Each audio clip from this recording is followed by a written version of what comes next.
Okay, good. Then I can sacrifice one. Oh, good.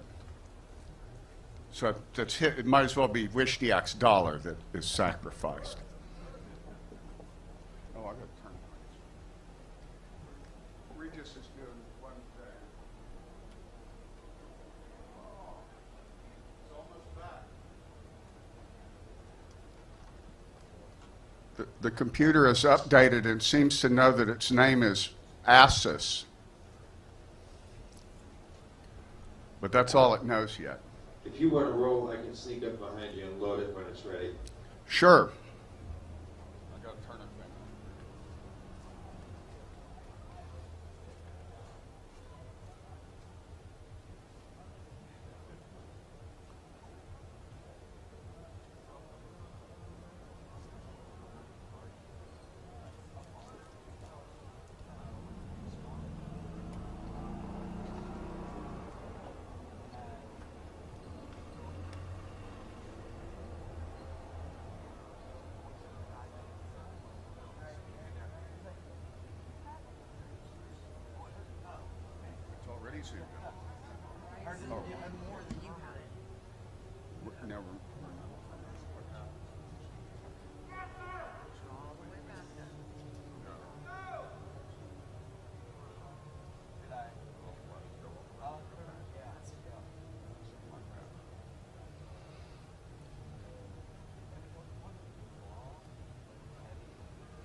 5 minutes after. Okay, it's time to get started. What am I doing here? How did this happen? Oh, now I remember. Friends, first, thank you for coming to the Subgenius Devival at Starwood 36. But before we get started, I'd like you to share in one of our very solemn ceremonies, if you could just bow your head for a silent and yet actually incredibly noisy moment of noise. Praise Bob! Praise Bob! Praise damn God Bob! Music to my ears, friends. It's time to open your heart, close your mind, unzip your lips, and pull out your wallet, because the word of Bob is coming. But having done the moment of noise, we do have to. Now, don't call the fire marshal or the Federal Reserve, because this is highly illegal. This is a dollar bill. I'm sacrificing this thing because we did sell at least one $1 pamphlet over there, to proving I'm not completely insane. We burn these dollar bills so that when the aliens up in space, who promised they will save us, when they smell the burning of the meat of this dollar bill, then that reminds them that there is still something on earth still worth saving, that cares more about slack than about money. However, notice it's not a $20 bill. That would be a whole different thing entirely. Whoa.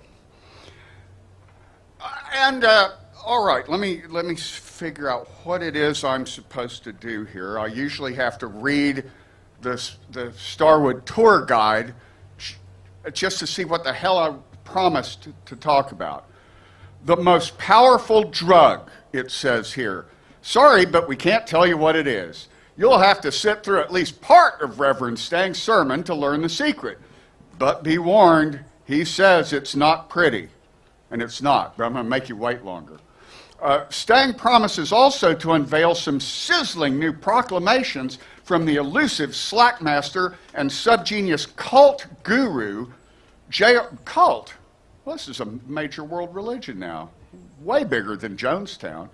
J.R. Bob Dobbs, including a heartfelt warning about the dangers of that trendy new alternative health fad, penis candling.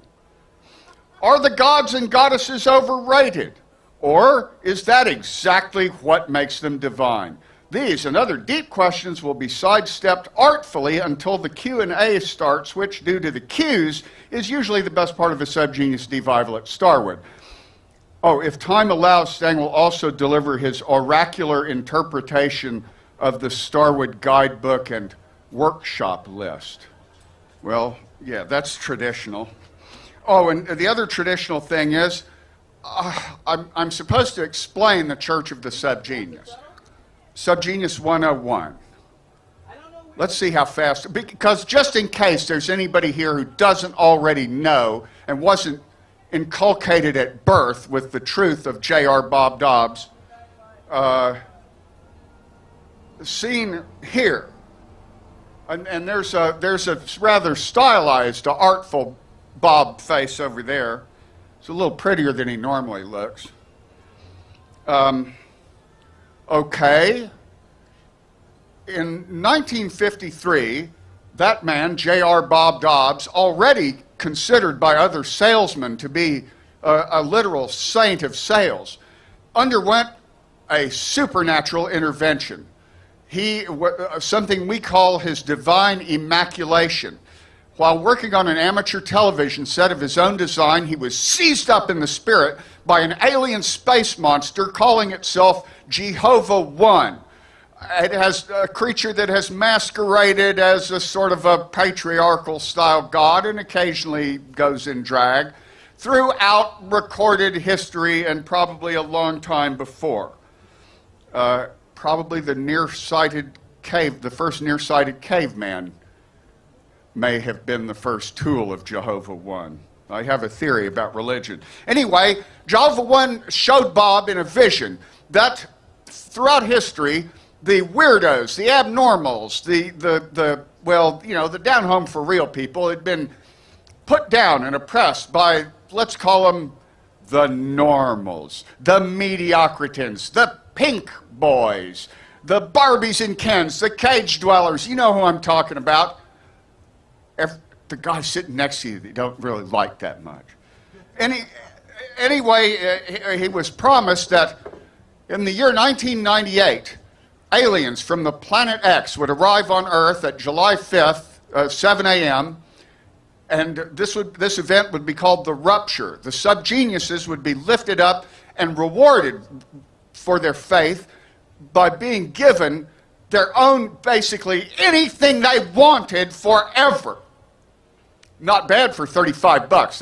That's all Bob asks, and he'll make that promise along with the old promise of eternal salvation or triple your money back. Nobody else offers that one. And thus, Bob founded the Church of the Subgenius, not on a rock like some more sturdy churches, but on the shifting sandy beach of hypocrisy and $35 bills, which he used to manufacture, apparently. A disorganized religion, a non-organization for non-joiners, for sinners, mutants, misfits, disbelievers, or those who will believe anything. All subgeniuses are different. There is no typical subgenius, and we catch any two being alike. One must die. So I should probably load up on ammo. Anyway, that is, you already knew all of that, even if no one told you. It's buried, locked in your genetic memory. That's why you're here and why that Bob face seems familiar. And this seems familiar because this is my 26th Starwood. I might have missed one or two, but mostly somehow I've been here. However, every year there's always some new person missing. Luckily, there's little kids running around, which indicates that they're being replaced, but the gods must be in a sorry state. The gods must be depressed and in need of laughs because they keep taking the wiseacres, the funny ones, and not just from the Starwood Ace group. In fact, my pappy, my dad, shot through last November. That's his term for it. The reason I know that he considered dying to be shooting through is that he wrote his own eulogy years before he shot through, and assigned me to read it. And it was funny as hell. My father's eulogy started out with And I did this at the Methodist Church in Stangsville, Texas. It started out, if my eldest son is reading this to you, that means I am dead. And it went on from there. It had everybody in tears, for both kinds. Afterwards, the Methodist preacher, who somehow had to have the last word, said that he claimed that even though my father, while teaching Bible studies, also was a devout atheist, he said, I'm convinced old Pappy he'll meet Jesus when he gets up there. And I said, oh yeah, he'll meet Jesus all right. And he'll go, yeah, you did an okay job, son, but now move over. It's time for a professional to show you how it's done. That's my dad. And that reminds me of other people who have been on the Starwood stage and then shot through, including the late Dr. Timothy Leary. And I have a confession to make. I'm the one who gave him dangerous drugs.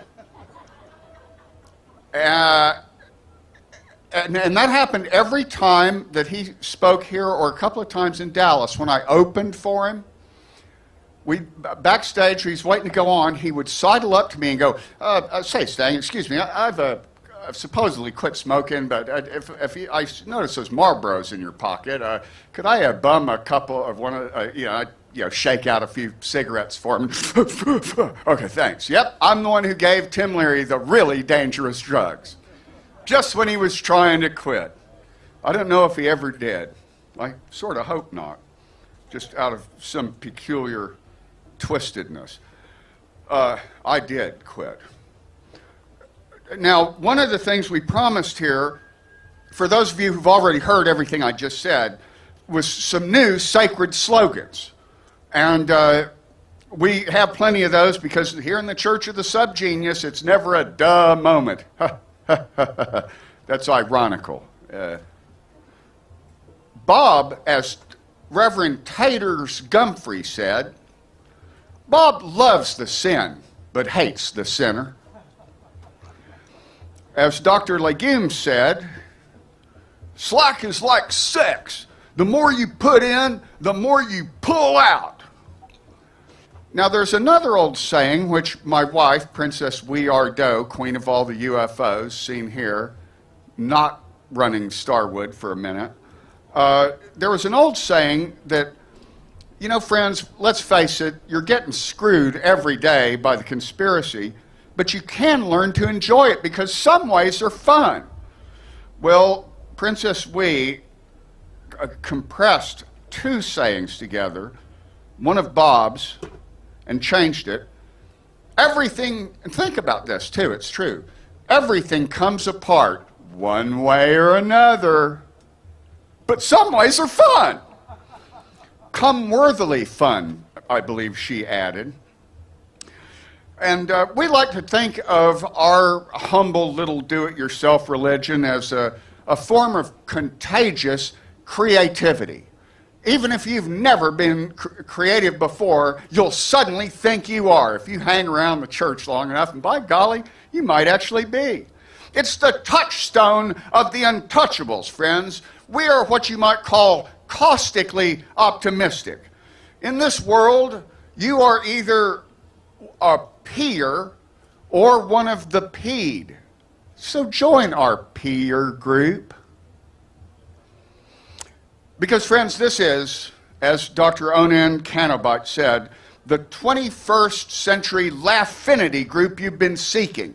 While the conspiracy fills your soul with doubt, we're sold out of soul doubt. So join the literati, the Church of the Subgenius. Wait a minute, I just realized none of those were actual Bob quotes. And the sad thing is, we only have one. Ever since he was shot, every time he set foot on a Subgenius stage, he hasn't been showing up for these things, but he did pass down the message, no more penis candling for me. And as the Hindu Subgenius said, sacred cow, they're making fun of our holy cows. Oh, jeepers, that's terrible.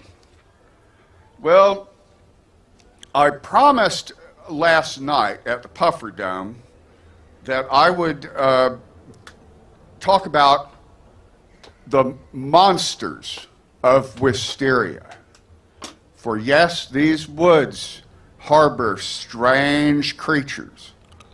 Now, and that makes me happy because occasionally people ask me what my real background in religion is, you know. Yeah.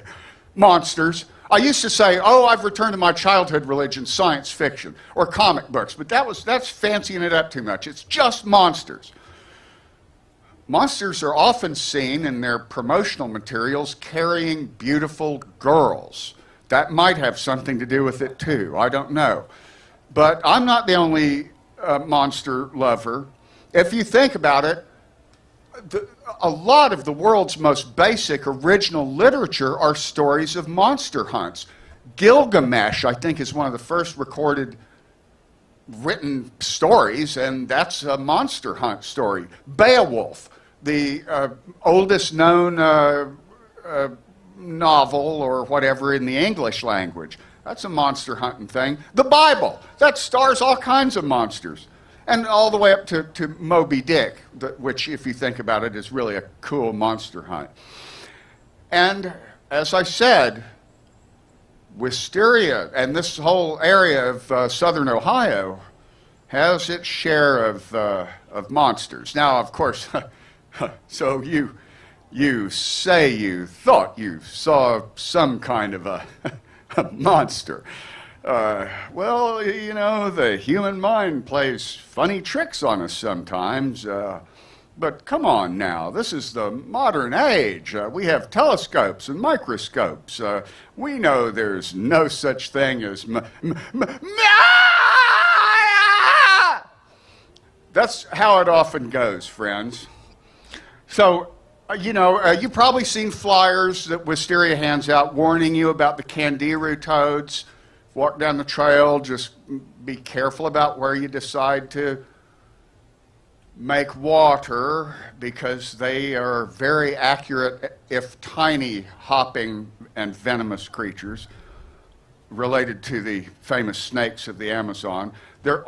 We have arboreal tree squids here.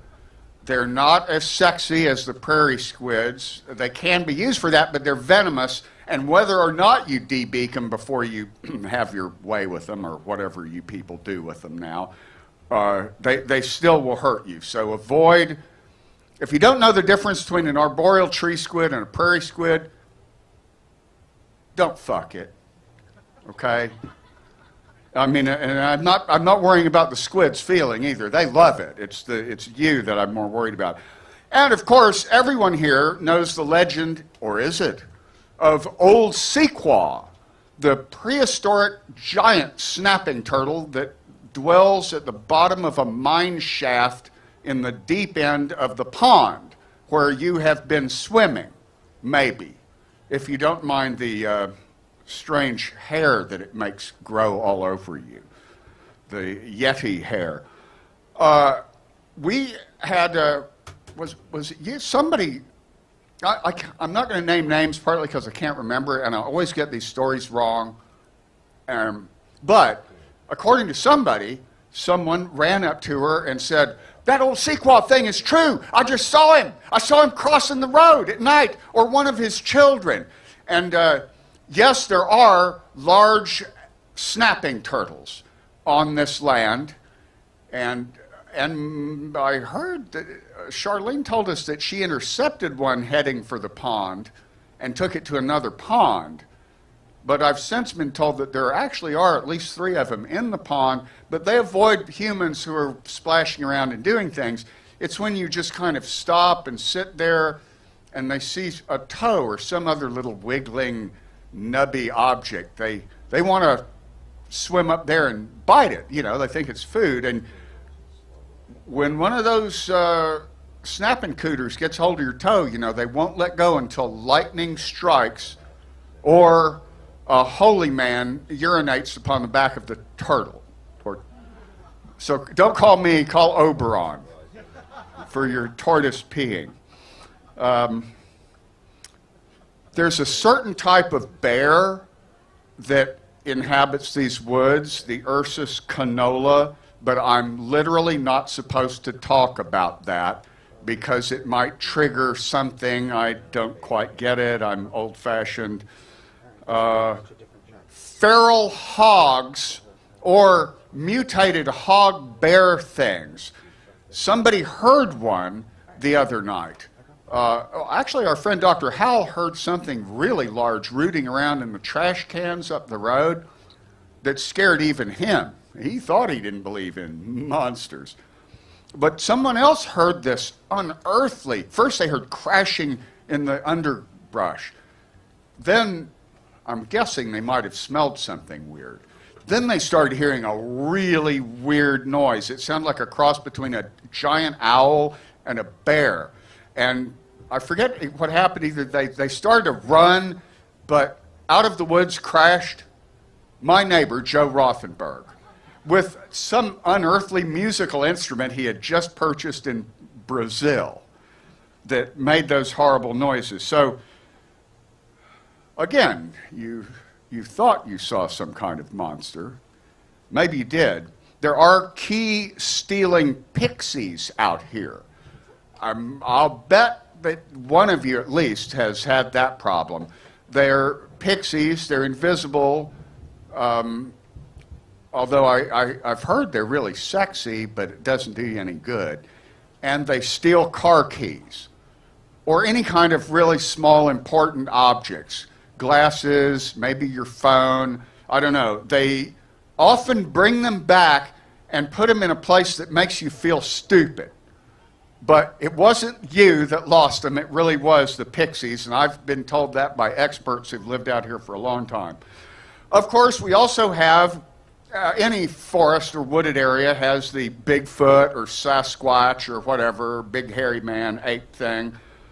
Around here, they tend to live in the hidden illegal marijuana growing fields because then you don't notice their smell. Apparently, they smell roughly the same, and that's kind of like a disguise for them. So you never know. If you smell that smell, maybe it's Bigfoot. Maybe somebody's holding out on you. A Mothman, the famous Mothman, was reported as existing around Point Pleasant, West Virginia, which is really close to here. They have a great museum and a Mothman statue in town. Now, this guy named John Keel wrote the book, literally, about Mothman. And one drunken night at a Subgenius revival, he told me he made it all up. He came from a carnival background, and apparently no one else ever really noticed that. He also wrote the book on UFOs, too. He was really, really good at that. And, of course, then there's the ultimate monster. I don't know if he's here. But it's Bob. He looks so normal. That should be a warning sign, you know? Anything that looks that normal, gotta be something hiding under that mask of strangely dumb normality. Which makes me wonder about Donald Trump, too. But we'll get back to that. Oh, the other monster. Well, this one, well, I'll show you the monster first. Now, what does this look like to you? That's a kind of a weird personality test because people see different things. What it really is it's a camera mount. It's a gimmick for balancing your phone. You can put a phone up here in these slots and do like that, and it's supposedly like a steady cam. It doesn't really work that way, although it's good for real low angle stuff in the fairy shrine. Thanks for the tip there, Potter Nostril. That really worked out. Anyway, it fell out of our golf cart on the road 2 days ago. About the time that I noticed it was missing, and this brand new, I hadn't even got a chance to use it. one of the people driving the buses, or the little carts, saw it and sped up here to Tradara Camp and ran up to Tradara Camp and said, "There's a bob in the road." And they looked at her and went, "What?" A bob, a B-A-B, a battery-operated boyfriend. And she said, "And it looks like it's got lube on it, and I'm not going to touch it unless I have gloves." Well, I don't blame her a bit, although it really, she imagined the lube, I think. Another person, meanwhile, by this time I was driving all over the place as carefully as I could, looking for it, and they told me at Tradara that it had been reported, and then somebody else told me that someone had phoned in a bomb. They saw this thing laying by the side of the road and assumed that it was a bomb. Now, see what I mean by personality test? One person assumes it's a sex toy, another person assumes it's a death machine. And yet they call it a bob, B-A-B, strangely enough. Finally, someone in Raven's crack security crew picked it up, and by that time he reminded me, "Why don't you use the radio and ask?" And I got my camera thing back, and all's well. But it is funny what can be a terrifying monster in certain psychological conditions. One person sees a bomb, the other person sees something they might enjoy later if it was washed. Yep, the Mad Dildo Bomb. And I'm now known as the Mad Dildo Bomber, so that's great. This doesn't fit in anywhere else, but I don't remember if I mentioned this last year. In the Church of the Subgenius, we've identified, well, two main types of subgeniuses: rewardians and emergentiles.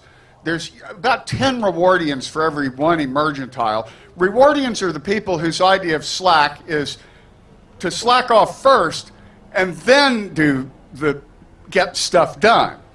For emergentiles, getting stuff done is the slack, and having to wait to get things done drives them nuts.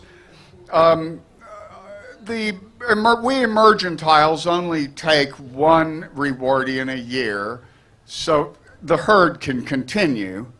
You could also divvy it up between people who like to plan everything out and people who just let things happen.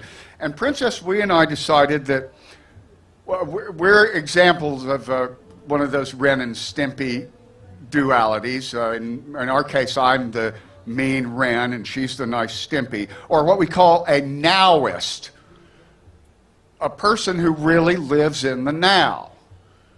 I suspect they may have more fun because they get time control through ignoring time. Their slack comes from not fretting about that. Whereas I'm a thenist. In fact, I'm a then master. I'm concerned about what's going to happen afterwards and making sure that what happened before is remembered as correctly as possible, because the mind does play very strange tricks on you. In fact, our friend who projects movies in the Puffer Domes, James Bonds, brought up a conspiracy theory just this morning that I had never heard of, probably because I'm not on the internet enough, called the Mandela theory. And has anyone heard of that? This is really creepy, especially if you're reading the science fiction book I was reading this morning, Proxima by Stephen Baxter. Anyway, according to the Mandela theory, a lot of people remember Nelson Mandela dying in jail, not becoming president, and the Berenstain Bears. Now, they were called the Berenstain Bears, right? Well, the childhood books, kid books, but now they're called the Berenstain Bears. Yet everybody remembers them being the Berenstain Bears. was like, what's going on here? Alternate, what's the other one? Oh, and the Bible had changed. I said, well, it's always changing. They've rewritten that 1,000,000 times. He goes, no, but it means permanently. It used to say the lion will lie down with the lamb, and now it says the lion will lay down with the wolf. And so some alternate universe kicked off somewhere. We have vague memories of another one. Or, here's my theory, it's just the marijuana. That would actually explain damn near everything. Depending. Okay, now, see, as an emergentile dentist, I actually have a script, just in case. And this is where I would take the Starwood 36 tour guide and make fun of ridiculous sounding workshops. The problem is that's really rude, and also there weren't that many that were ridiculous sounding. There were some that were intriguing sounding, and they always turned out to be about something completely different from what the title indicated, much like mine. The first one I noticed, Tom Swiss did one called Discordianism Through Its Literature. Well, that must have been confusing as hell. I mean, you could say the same thing about Church of the Subgenius. It's literature? That's pretty confusing. I wanted to see this one, but couldn't. Consciousness Expansion Through Astronomy. Well, if using a telescope means consciousness expansion, all those years I spent filming bugs with microscopes, I must have achieved consciousness compression. So, the microscopes, they're really great. I've had people complain, say, Stang, you're so locked to the mud plane, you're so tied to the base things. I prefer astronomy looking outwards at the greater things. It's like, well, I prefer to, that's fine too, why not both? But you know they're crawling on you right now. You're full of them. There are millions, billions, billions of them inside you.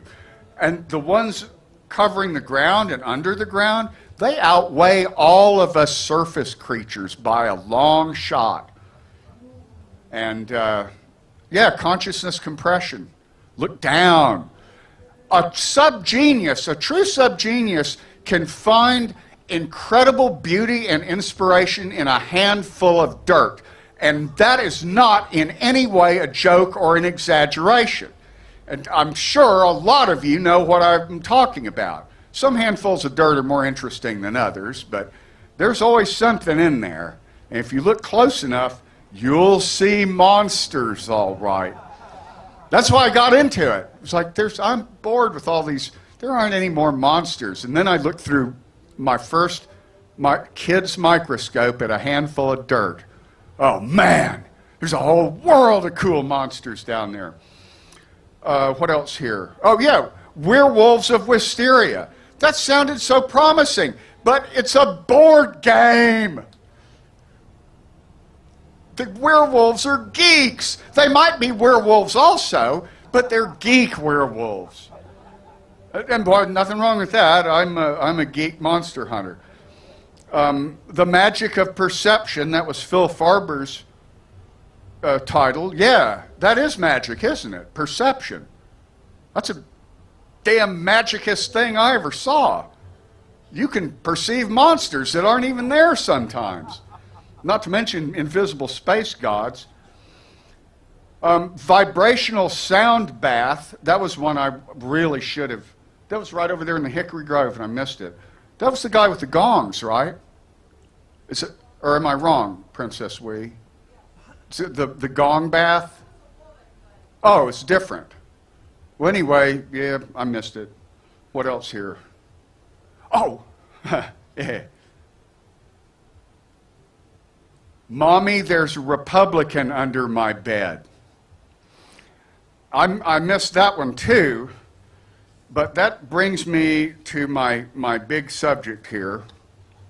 We don't normally do politics in the Church of the Subgenius, but we have our own political party, It's called patriopsychotic and narco-materialism.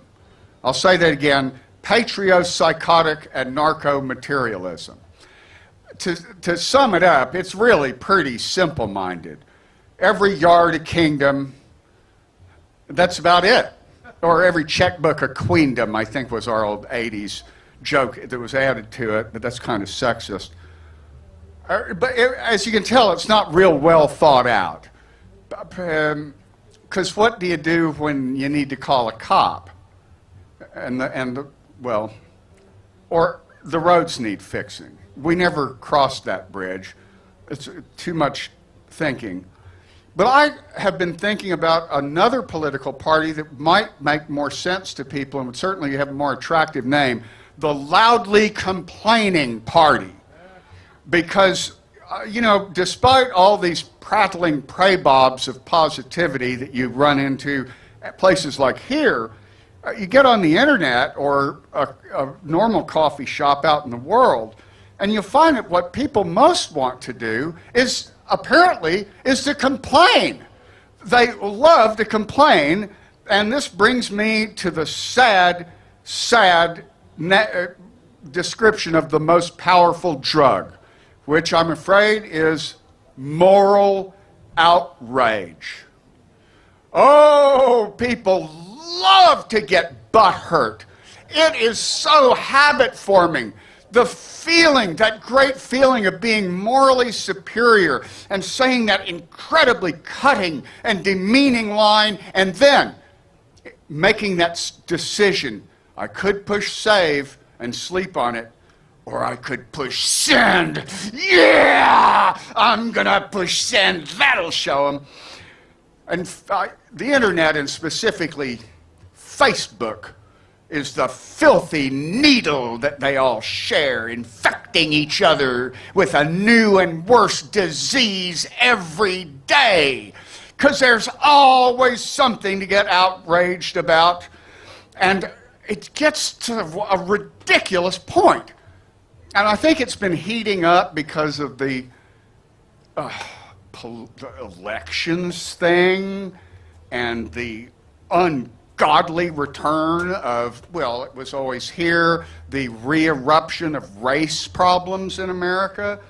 And people now can become, it's like they can get upset with you for being too PC or not PC enough, but what I'm seeing more and more is people get frantically outraged with friends over being PC in not exactly the right way.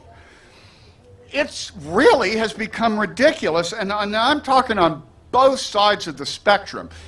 We subgeniuses prefer to think of ourselves, there's an illustration in Book of the Subgenius that's classic. Over here there's the left-wing guy, he's skinny and bearded and yelling, and over here's the right-wing guy, he's fat in a business suit and yelling. But they're almost come full circle at the extremes.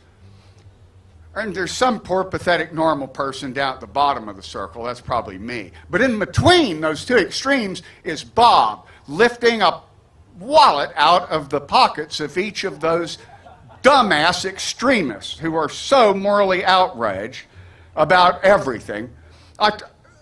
This started bothering me last year, and I remember coming up with the slogan, anger is the new slack. And apparently for a lot of people that really got to be true. The internet was so much more polite back when nobody knew what it was, when only, in the 80s and the early 90s, when only people with college educations knew what it was. And now it's like TV, only you can talk back, and there's, no matter what silly notion has entered your head, you can easily find a million other people who agree with you. So and that would tend to start to explain what I call Trump and the stupid people pride movement. Because what I keep seeing over and over again is, well, he just says what everybody's thinking. Now, speak for yourself, lady. I say the same things, and I just feel like a stupid idiot saying that. But when he says it on TV, well, he sounds just so smart. And I think that the smarty pants that think they're so smart, they ain't so smart. They're all talking about how, oh, the climate's changing. Well, duh, summer's hot, winter's cold. I guess them libtards don't know nothing. Them smarty pants. And at this point, friends, along with anger being the new slack, I must say that orange is the new pink. Pink being our derogatory term for people we don't agree with. What you might call squares. Of course, the real point of all this is that you can't judge a book by its cover. Trading in stereotypes is the dumbest thing you can do, and yet that's what it's come to, apparently. I have a lot of friends and relatives who are, well, not conservatives with a big C, but they're probably a lot more conservative than me. And my friend was saying, well, you know, a vote for Trump is a vote against boredom, because at least things would shake up. And I thought, in world politics, boredom is a good thing. Boredom is what you want. You don't. Apparently, my friend has not had enough excitement in his life. I've had a lot of excitement. Praise boredom. I love boredom. Me and that Rincewind guy in those Discworld books, we love boredom and potatoes. Bring on the boredom when it comes to world politics. Yeah, that's fine. What people really want, I think, is for things not to change, which is why I'm for Havelock Vetinari for world overlord. He's the dictator in that, benevolent tyrant in the Discworld novels that I love so much. On the other hand, if Bob is who he says he was, Bob's already been world overlord for some time now. Nonetheless, we've got this Revenge of the Caveman. I think somebody else called it. And honest, I think that the surprise wasn't that they were there. The surprise was that they formed such a big percentage of people who really want to get rid of that boredom. Well, what I think they mean is get rid of all those pesky people who don't look and think just like them, which is a little bit scary if you're a minority anything. Subgeniuses are the most understood minority, Philo said. I still don't understand why he said that, which makes me feel stupid, but maybe that was his point. We didn't call it Church of the Genius, so me making fun of the stupid people's pride party might be considered kind of stupid. The difference is, I can spell the phrase, "you're stupid," without using an E in the word stupid. And I wanted to make a big sign that said, "you're fired," without using any E's. But I think that an incomplete education leaves kind of a Trump-shaped hole in the brain. Or it doesn't have to be Trump at all. It could be any kind of strongman. And I'm not singing the praises of Hillary Clinton either. But that's the boredom my friend was talking about. I prefer the boredom myself. There's a leak in the nation's attic a mile wide. It's much bigger than we thought. And the last time I looked, they were neck and neck. I remember the time I made George W. Bush into the president a second time, because I was so sure that my fellow Americans wouldn't fall for that again. Boy, was I wrong. And I went and wasted my vote on a third-party candidate. And George W. Bush won by that one vote. Of course, there was cheating involved, and they'll say that on both sides, but that's what it was. It was my fault. Don't be like me, friends. get off your butt on that day and go on down there, even if you think it doesn't make any difference. If you don't vote, you're voting twice for somebody who wants you dead. Seriously. But these people see, it seems like they're literally against progress because a liberal might like a progressive, even if a Republican came up with it, like the Affordable Care Act, which was actually something Mitt Romney was pushing years ago. Suddenly, when Obama decides to do it, then it's Satan incarnate. Go figure. I sometimes wonder if the internet hasn't made democracy into a bad idea because it's such a fertile ground for misinformation, disinformation, bigotry, narcissism, and cowardice, because you can be anybody you want on the internet, and they're all trumped in the head, if you ask me. And I think people ought to get off their damn phones and get back into meat space.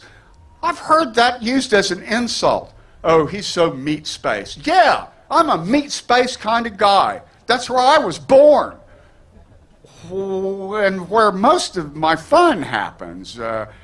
So, well, I don't know. Maybe I'm just old.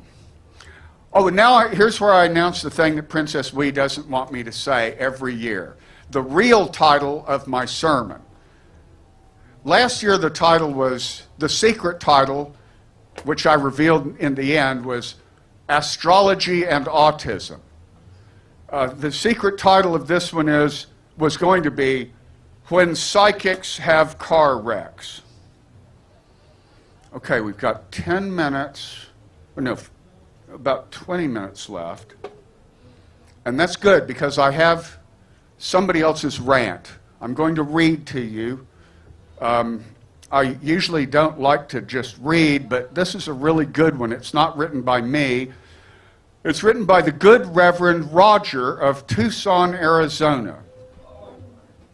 And you might have heard this on the wonderful weekly radio show called The Hour of Slack. Oh, before I get into that, I almost forgot.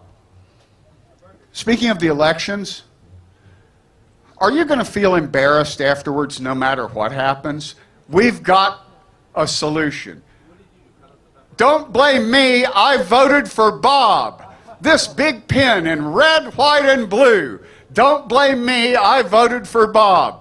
Unfortunately, our shipment did not get here in time, but if you look at subgenius.com and poke around a little bit, you'll find in our cafe press shop that you can get 10 of them for $15 or something like that.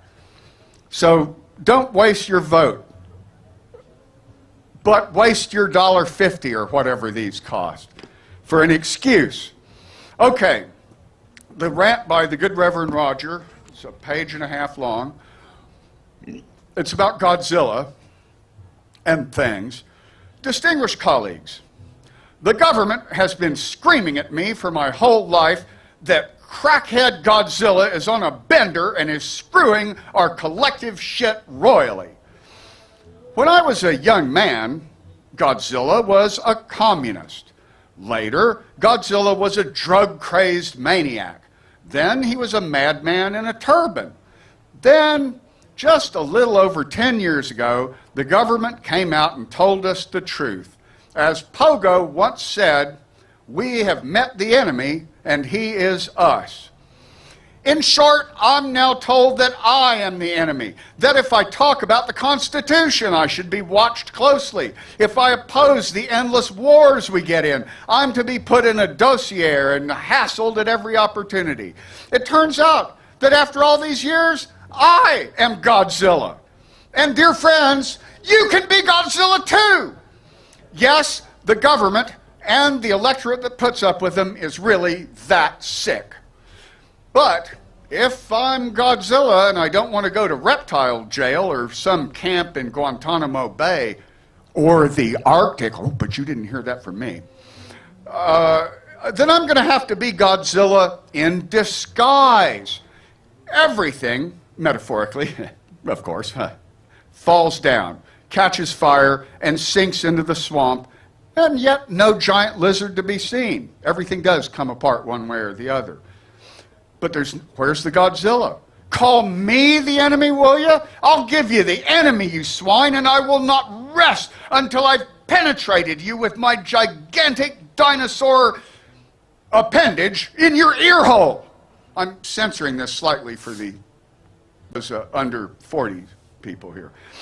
I was content to sit by and stack up my pitiful pile of filthy lucre. I was content to run my mouth about you bastards, but leave it at that. I never even got off my ass about the Camp X-ray thing, or even Abu Ghraib. But as the great St. Vince once said, if they do it for you, they'll do it to you. And he was, of course, utterly correct. Everyone believed him being a holy man and all, but we didn't really believe it. So now there's armored vehicles, lots of armored vehicles in Tucson, where this guy lives. Who the hell needs armored vehicles here? It's too hot to riot, and I don't see the ghost of Erwin Rommel leading the DAK out of the Santa Ritas anytime soon. I see buses without windows and the name Wackenhut on the side in small letters, windowless buses, taking people from one prison to another. What are they guilty of? Arizona has a fairly low violent crime rate, so how do they have so many people that they have to move 3 or 4 buses a day? Oh yeah, they're shipping people to the facility south of Tucson, where we store the worst and most violent offenders for being caught with a pocket full of sunshine. Bear in mind, they're stacking them 6 to a 2-man cell in that place. This isn't so much punishment for being caught with some weed or happy pills as it is a warning to the rest of us. Stay in line or else go to hell before you die. Although that can be arranged too. All of this may make me sound like an anarchist. I'm not. I am, in fact, a bit of a statist, but a statist who is mad at the state in the same manner a libertarian would be mad at pay cops if they suddenly robbed him. Is the libertarian going to get another gang of pay cops to arrest the first gang? Good luck with that sucker. Same thing applies here. Try to get the government to control itself. It hasn't really been able to even pretend to do so since the Reagan administration. So, how can you beat them? Well, you can't. The most you can do is make them miserable. Get a little of your own back. Find ways to torment your local, state, and federal government. Not threats. They know how to deal with threats. Just abuse, weird shit, and more abuse. While you're write your congressman and tell him he's shitneck. Hadn't heard that one. Call the city offices and tell the comptroller he's a swine. I'm not calling for action here. I'm reading this guy's thing. Prank call the local Wells Fargo bank manager. Look, you're a pack of creative bastards. I imagine you can come up with a trick or two. The thing is, it's not just Congress and the president. It's the entire system. Every squirrely little bastard with an ounce of pretend power. So, be Godzilla. A compact, quiet version of Godzilla. A velociraptor-sized model. Eat what you can, burn the rest, and grin through your 6-inch fangs. I remain, or kill me, the good Reverend Roger. Well, no, he's the good Reverend Roger. I'm the mean Reverend Stang. And we're coming to the end and the question and answer period, which is always humiliating for me. Now, should I do a mass wedding? You know, proper cults, the Sun Yun Moon being the most famous, would just marry, he'd pick people at random and make them all get married all at once. Weird experiment. I've often fantasized how dreadful or wonderful that might be. You know, it could go any direction, I suppose. Now, skip over it. You've all been married. You're probably already all married to each other from previous ones. I think I recognize almost everybody here. But anyway, here I'm in the presence of J.R. Bob Dobbs, Connie Dobbs, Jimi Hendrix, Godzilla, any deity you want to name, Jesus, Muhammad, whatever, I'm a holy man, say I do, shake on it, say it's a deal, okay, you're married now. You can now have sex anytime you want, even all by yourself, and it's okay, at least for a while until that marriage wears off. And now it is time for me to close the monologue part of the devival by saying, quit your job, jack off? No. Quit your slob? Repent! Quit your job! Slack off while you still know how! Question authority! Or else. Bob is not the answer, friends, and neither is anything else. And we only have one rule in this church, which is, pardon my language, but fuck them if they can't take a joke. And if we can't focus if we can't take a joke ourselves. And that brings me now to the famous Q&A, which I hope there are some Q's, and I hope that they're really loud, because my hearing has not gotten any better. In fact, it's a lot worse. Can you translate? The one thing, friends, that you can do is run up to the stage and yell. You know, at X Day we have a thing called Ask Dr. Hal, where you give Dr. Hal a dollar and he'll answer any question pretty damn well. Well, this is Tell Reverend Stang. If you want to throw a dollar at me, you can really tell me off. But you can also ask. Want to go all the way down? Want to go all the way down? Sharpen that piece by piece so that you don't catch it. Damn. You could make one of these. I stand ready to repeat your questions. Any question you have, I'll repeat it for him. I'm going to eat until somebody... do they really already know everything?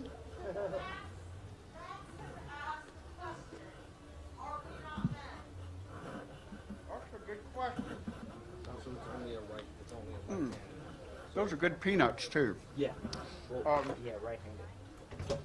Was that from Max Darkpaw, did you say? The question is, are we not men? A question first asked by the animal people on Dr. Moreau's Island.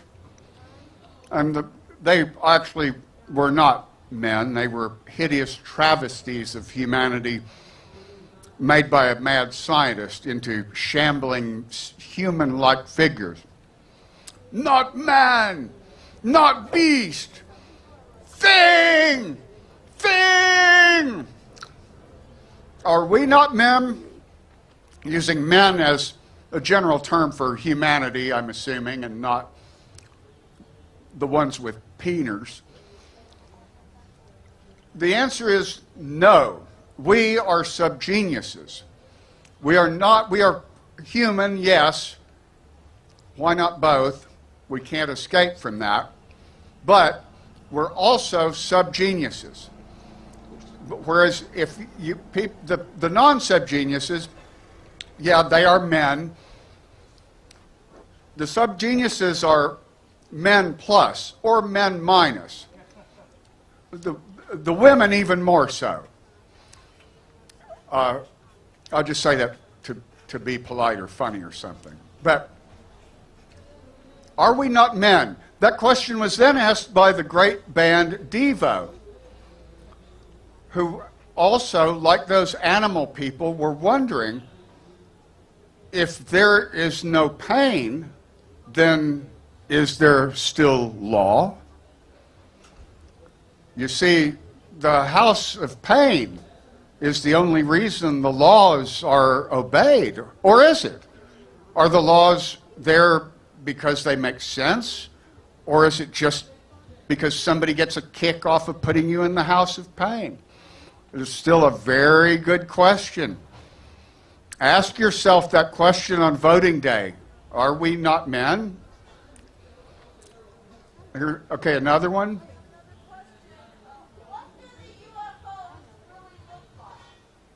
What do the UFOs really look like? Well, I presume you're talking about the exists of subgenius prophecy. Unidentified flying objects, of course, they're just simply unidentified. Screw them. Who cares? They're not even going to say who they are. And they're the kind that crash their saucers, okay? We're not talking about the grays. What do the exists look like? Anything you want them to. That is the really weird thing about X Day. You're limited only by your imagination. If you join the church, which can happen today for $35, and the membership pack is really, it'll keep you busy for a long time. You'll get your 35 worth, all right. But again, what you have to know when X Day comes, what is it you really want? Are you limited to just things like a new car, a better job? That might be all you get. So try to keep your, don't let your imagination be limited. Those aliens can look like anything you want them to. I might want them to look like scary monsters for a while, and then like real pretty girls or something. I don't know. Many people fantasize about X Day for the revenge fantasy. They'll finally got power and they can get back at all those people that made them feel small. Some of us we all kind of already got our revenge by the fact of still being alive and having slack. So we're just thinking of how much more fun can I have? And what can we preserve from planet Earth that's worth preserving? Well, if X Day had happened last weekend, we'd be on our escape vessel right now because we promised y'all a Starwood, and we would have lifted up all of Wisteria. Now, I could combine it with the Grand Canyon, which I have dibs on, and because see, I'm more concerned about collecting all the cool stuff. You can have the robots replicate anything, but the originals are going to be worth something. Money won't be worth anything, but you know, people still have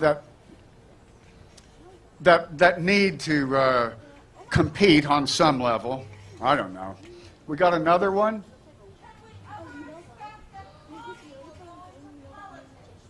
Can we ever expect that Connie will go into politics? That is, well, how do we know she hasn't? How do we know she hasn't? She's pretty tricky. Connie is Bob's wife, or actually more accurate to say Bob is Connie's husband. She's really the one wearing the pants in that family and the various other kinky things. She's the one with brains. Bob isn't smart. This isn't Church of the Genius. Bob's just lucky. He's the luckiest entity in the universe. But she's the one with the brains. If I were you, I'd be real scared if Connie Dobbs got into politics. She'd talk about being able to tell people what they most want to hear. But with her, you wouldn't even be suspicious.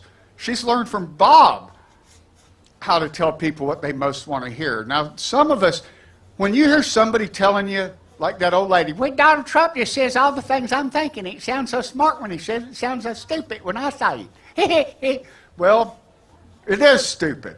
It's unbelievably stupid. But it's actually very, very dumb to seek out people who are telling you what you already wanted to hear. That's how you get dumber. That's why people who were born rich are often the dumbest people in the universe. They don't have to face consequences of their actions. They can afford to be stupid. The most dangerous thing on the planet, short of some viruses, is a rich drunk.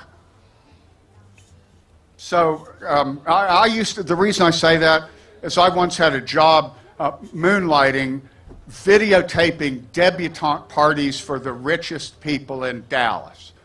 That's why I know that the deadliest monster out there is a drunk, rich bastard. So, I'm not sure if that answered the question or anything, but God damn, I hate rich people. Well, now, if you were rich, would you still hate rich people? Yes. I'm not so sure. I would love to find out, and you can help by checking out our wonderful swag table over there, run by the beautiful Princess Weirdo, queen of all the UFOs, the ones we don't identify, that aren't identified. If we could only figure out what planet she was from, then we could find out whether we still hate rich people when we're rich. But really, friends, you know what? I am rich. I'm richer than the richest king of previous millennia. I have access to aspirin. I was vaccinated as a child. I have air conditioning if I want to pay for it. I've got things that the richest, and knowledge, unbelievable knowledge and disinformation. And friends, I suspect if you were to sit and count your blessings, you would actually run out of fingers pretty quick.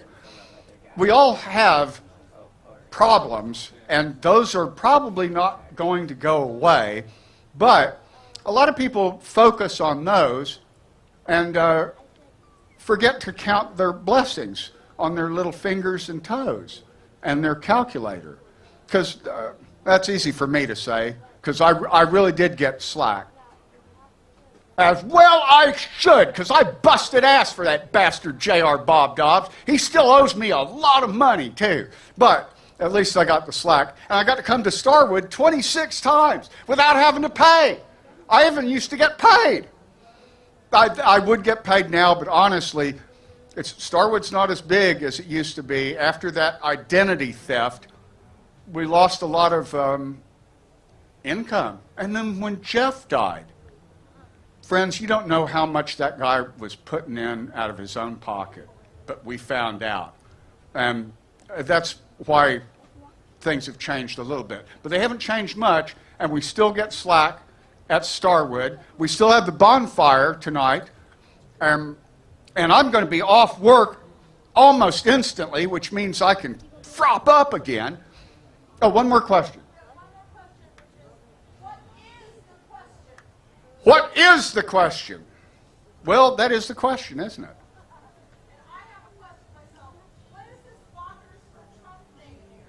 Oh, the Walkers for Trump. Well, first I have to mention that I had a question for Dr. Timothy Leary. The very first time I opened for him, I didn't really know him very well, and at all.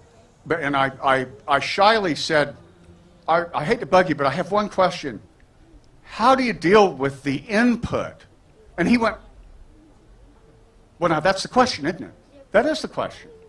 So that's why I said, well, that is the question. I just was repeating Tim Leary's question to my question. Now, as for Walkers for Trump,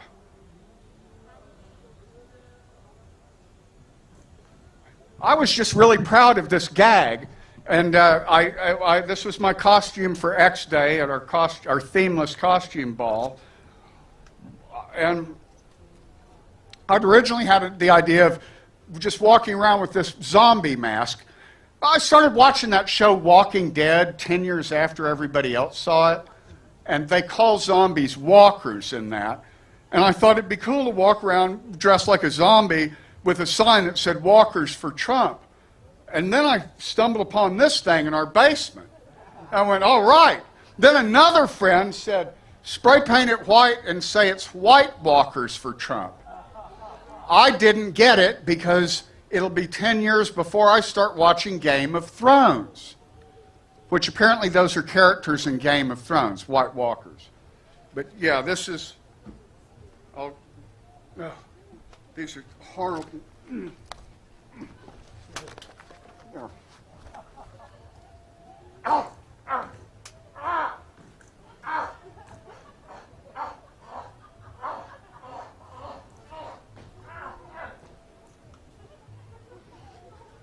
Walkers for Trump. Ta-da! Hey, that works pretty good, that ta-da thing. Thank you, folks. We're out of here. It's dinner time. If you see a flying demon that sounds like angry bees in the sky tonight, It might be that, but it might be my camera drone, which I'm going to try to judiciously, carefully fly and get a picture of the bonfire from up kind of high. And hopefully it'll be far enough away from anybody that you won't even see it. And it won't see anybody's faces. Don't worry about that. Praise Bob. Praise Starwood. And if you're not a member of the church yet, oh, there's many more secrets you can learn. Some of them in meat space. There we go. Cut.